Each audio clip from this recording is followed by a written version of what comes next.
Olá, meus amigos da comunidade aqui do Psicanálise Simplificada, que é Igor, seu tutor e amigo psicanalista, tá? Hoje eu vim trazer uma aula sobre resistência e transferência, tá? Vamos permear pela resistência, porque falar de transferência sem falar de resistência deixa uma lacuna. É importante entendermos o que é a resistência, como ela funciona, tipos de resistência, o que é a resistência, o que é a transferência, o que é a contra-transferência, tá bom? Então vamos dar início, começando primeiro sobre a resistência.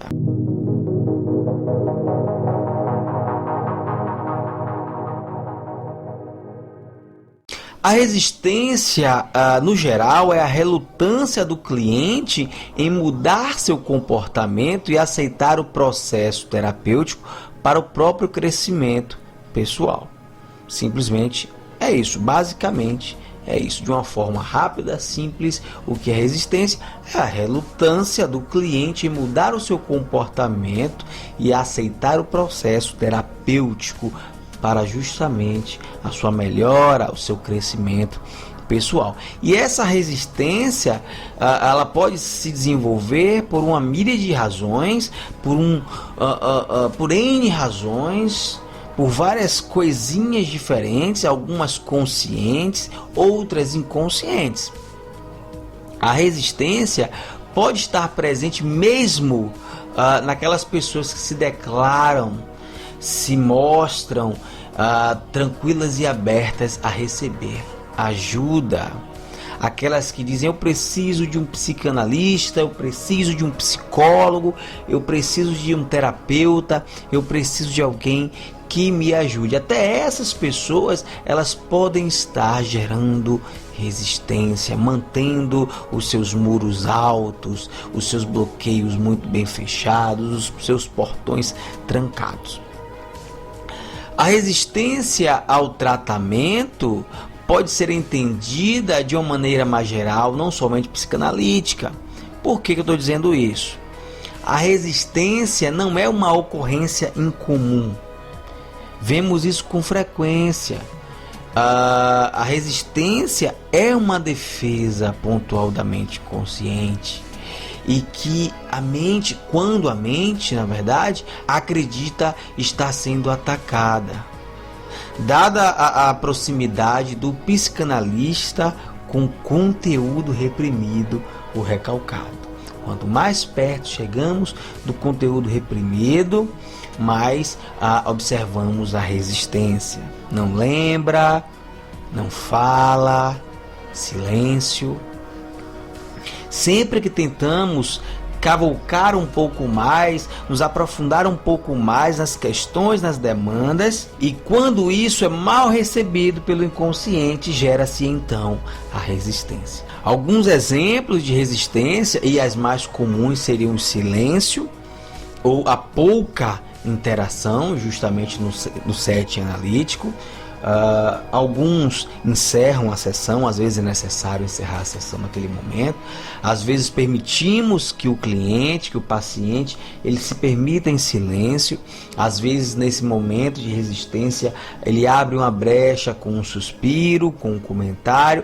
Às vezes nós perguntamos se a pessoa está ali ouvindo, se a pessoa está bem, para trazê-la de volta ao setting analítico. O uso excessivo de palavras, a verborragia, a verbosidade, ela também é uma resistência. Falar demais, falar muito. Claro que falar muito é melhor do que não se falar nada, porque dentre esse monte de palavra, esse monte de frases aleatórias, vai ter ali dentro a demanda, vai ter ali dentro as questões, os porquês, né? A preocupação com os sintomas também é uma resistência. Poxa, eu estou aqui há 5 sessões e eu não consigo melhorar. Eu estou aqui há 10 sessões, há 6 meses e eu não consigo melhorar. Será que realmente isso funciona? Temos também a conversa irrelevante, que também está dentro ali do uso excessivo de palavras. Temos uma preocupação com o passado ou o futuro, né? Uma carga de ansiedade. Ansiedade não é só uma preocupação com o futuro, não, viu? Ansiedade é um estado. Alguns coachings falam aí que a depressão é excesso de passado, ansiedade é excesso de futuro. Não é bem por aí, não. A ansiedade é um tipo de sintoma, a depressão é outro tipo de sintoma e funcionam de forma diferente, independente se a preocupação é pelo passado ou pelo futuro. Focar no psicanalista ou fazer perguntas pessoais ao psicanalista. Existem clientes, alguns clientes que nós acabamos nos abrindo um pouco mais, é natural. O psicanalista também é ser humano, e tá tudo bem. Às vezes a transferência funciona desta maneira, mas na maioria das vezes nós nos abrimos muito pouco com o cliente. A parte pessoal, a parte dos gostos, a parte do que queremos para a vida, e etc, etc e tal. Mas às vezes o cliente fica muito curioso. O que será que esse psicanalista faz no dia a dia? Só psicanálise? Será que ele trabalha? Será que ele é formado?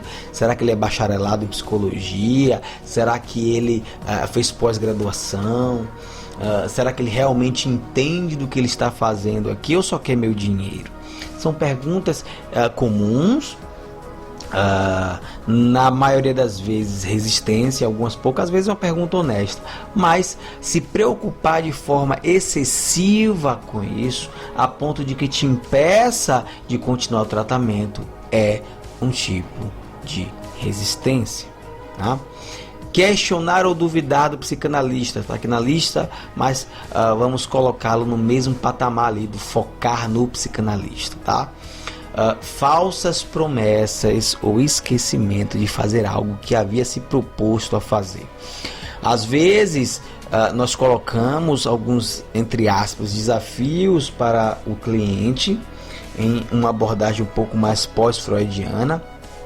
Por exemplo, compre um caderno, coloque o caderno no seu móvel de cabeceira, coloque ele ali debaixo, e toda vez que você tiver um sonho, escreva. Anote.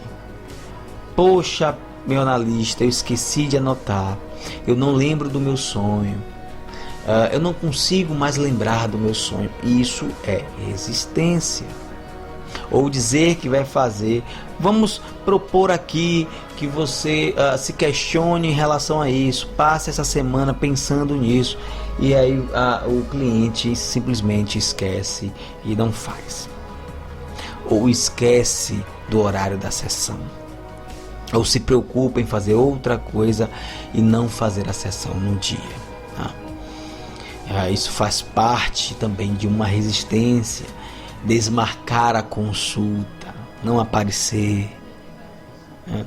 Todo psicanalista aqui do grupo sabe que nossas agendas, elas são marcadas e o horário de início e fim faz parte da terapia. E às vezes o cliente falta ou chega meia hora atrasado, o que atrapalha completamente o domínio no set analítico, né? Se permitirmos que isso continue, nós estaremos abrindo mão do controle do set analítico. E não pagar as consultas. Igor, por que não pagar as consultas faz parte da resistência? O pagar, o chegar no horário, faz parte da terapia.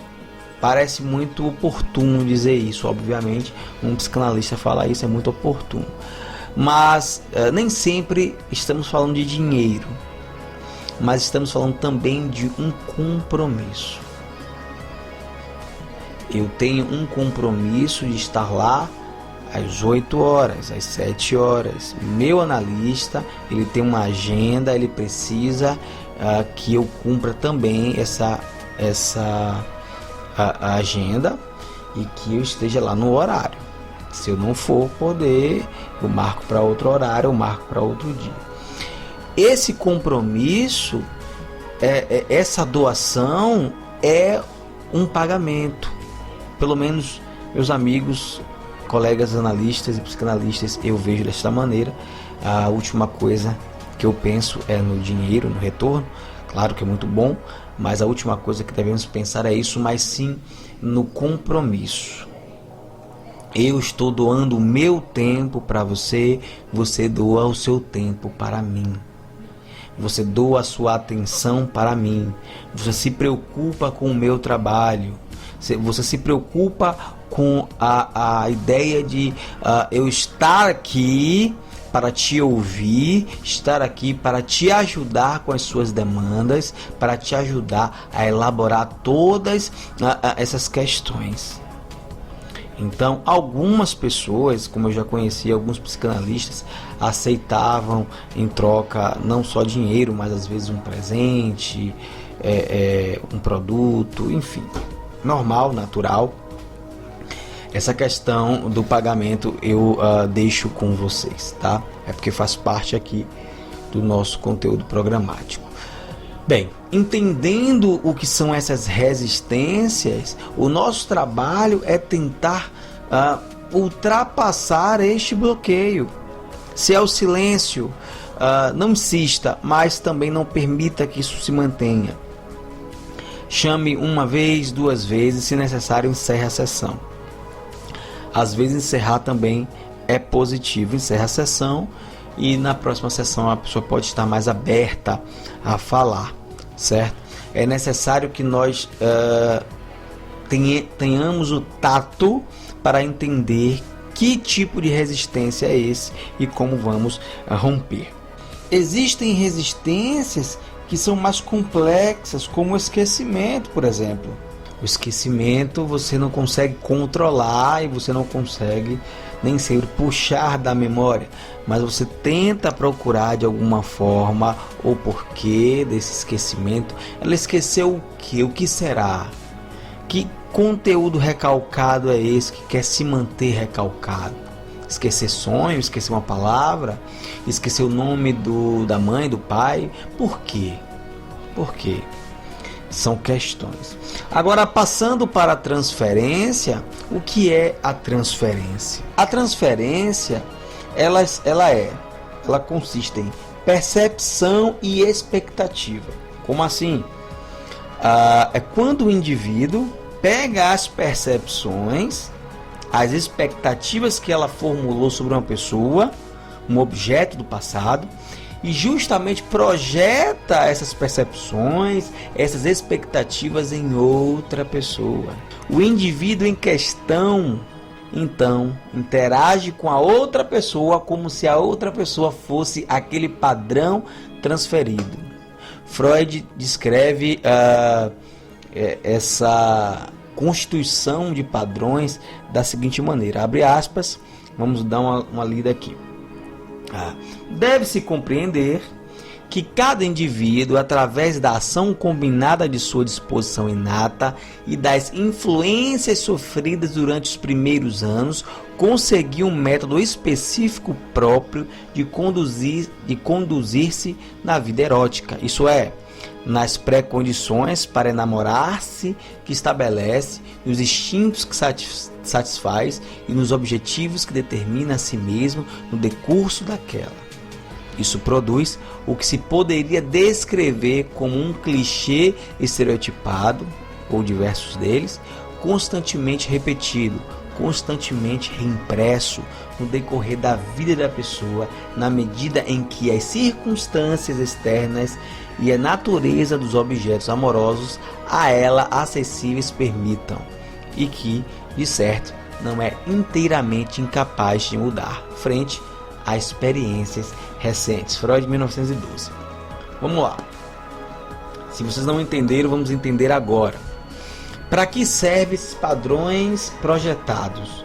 Nós projetamos padrões porque deu certo, mantemos assim. Deu errado, já sei o que é que dá errado. Então, essas projeções, esse padrão projetado na outra pessoa, vem de um relacionamento na infância ou no passado. Pode ser de uma pessoa real, como um pai, uma figura paterna, uma figura idealizada. O processo de transferência inclui também a transferência de poder e expectativas relacionadas ao padrão projetado. Projetei o protetor, o meu pai, peguei esses padrões e transferi para quem? Para o meu analista. Transferir esses padrões projetados para quem? Para meu esposo, para minha mulher, porque foi o que eu recebi na infância, muito amor, muito carinho, e aí eu quero ser protegida por ele, assim como eu fui protegida na infância. Ou eu quero ser protegida por meu marido, como um dia eu fui protegido por alguém, porém deixei de ser em um determinado período da minha história. Freud revela que a transferência pode ser positiva ou negativa, né? Pode ser a ideia de esse homem parece aquele homem que um dia mexeu comigo no trabalho e me perseguiu tanto. Ou pode ser esse rapaz parece tanto com meu filho. Ou então esse rapaz, eu queria tanto que meu filho fosse como ele. Freud diz o seguinte, vamos lá de novo na leitura. Todas as relações emocionais e simpatia, amizade, confiança e similares, das quais podemos tirar bom proveito em nossas vidas, acham-se geneticamente vinculadas à sexualidade e se desenvolveram a partir de desejos puramente sexuais, através da suavização de seu objeto sexual, por mais puros e não sensuais que possam parecer a nossa autopercepção consciente. Originalmente, conhecemos apenas objetos sexuais, e a psicanálise demonstra-nos que pessoas que em nossa vida real são simplesmente admiradas ou respeitadas podem ainda ser objetos sexuais para nosso inconsciente. A transferência não é necessariamente prejudicial, mas pode ser uma forma de resistência do cliente ao tratamento.